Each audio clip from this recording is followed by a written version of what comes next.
नमस्कार, मेरा नाम दीपक कुमार गुप्ता है और मैं एक सहायक अध्यापक हूँ जनपद सिद्धार्थ नगर में। मेरे विद्यालय का नाम प्राथमिक विद्यालय बांसी प्रथम है।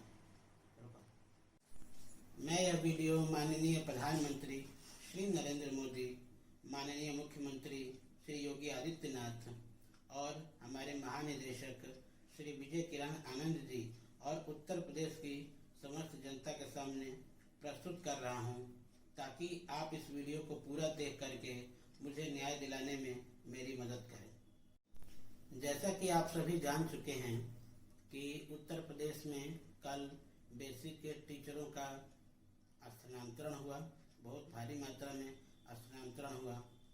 मैं भी उस स्थानांतरण के आवेदक के रूप में शामिल था, लेकिन मेरा स्थानांतरण नहीं हुआ। मेरी शारीरिक परिस्थिति को देखते हुए आप सभी को क्या लगता है कि क्या मेरा स्थानांतरण नहीं होना चाहिए था या होना चाहिए था? लेकिन बावजूद इसके भी मेरा स्थानांतरण नहीं हुआ। मेरा स्थानांतरण न होने के कारण मेरे भारांक का कम होना है। विभाग ने सभी प्रकार के अभ्यर्थियों के लिए कुछ भारांक अर्थात नंबर दिए थे और उन नंबरों के आधार पर ही स्थानांतरण होना था, लेकिन मेरे नंबर कुछ कम रह गए। इसकी वजह से मेरा स्थानांतरण रुक गया। लेकिन साहब, ये बताइए, क्या हम जैसे लोगों को नंबरों के बंधनों में बांधना उचित है?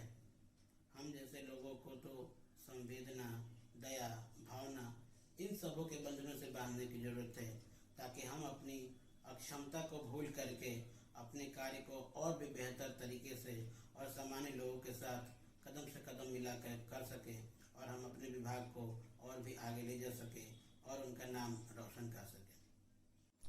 अगर साहब भारांक की बात की जाए तो आपने असाध्य रोगियों को 20 अंक दिए।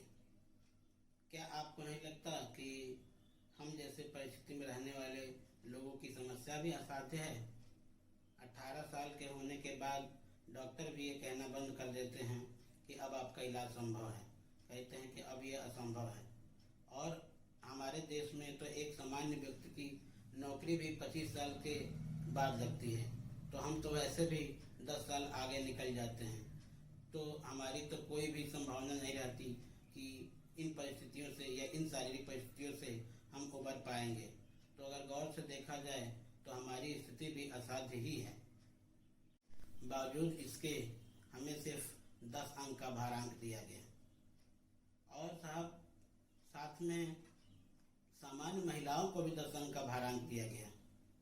मुझे ये समझ में नहीं आता कि एक सामान्य महिला जो स्वयं ही खाना बना सकती है, कपड़े धो सकती है, बाजार से कोई भी सामान बड़ी ही आसानी के साथ ले आ सकती है और अपना परिवार चला सकती है, लेकिन हम जैसे व्यक्ति तो खुद से खाना भी बनाने में बड़ी मशक्कत करनी पड़ती है। कपड़े धोना और बाजार से सामान लाने के लिए तो पूछिए ही मत, कितने कष्टों का सामना करना पड़ता है। बाहर जाने के लिए भी किसी दूसरे व्यक्ति का सहारा लेना पड़ता है। सामान लाने के लिए भी किसी अन्य व्यक्तियों को रिक्वेस्ट करना पड़ता है कि प्लीज़ मेरी हेल्प कर दीजिए या मेरा सामान थोड़ा घर तक पहुंचवा दीजिए।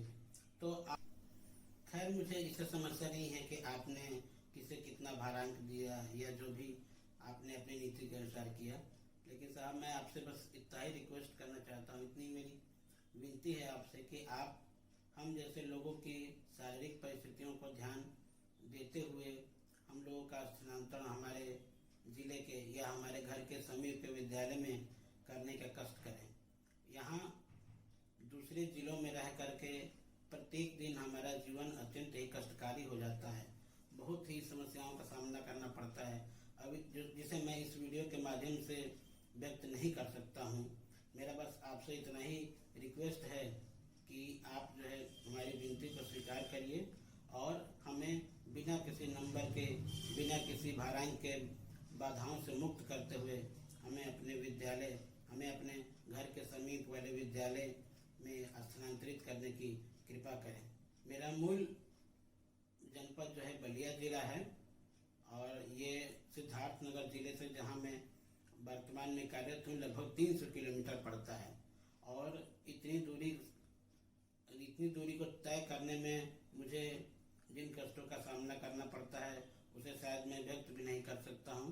इसलिए आपसे मेरा करवंदन निवेदन है कि मेरी प्रार्थना को स्वीकार करें और मेरा स्थानांतरण मेरे घर के समीप के विद्यालय में करने की कृपा करें।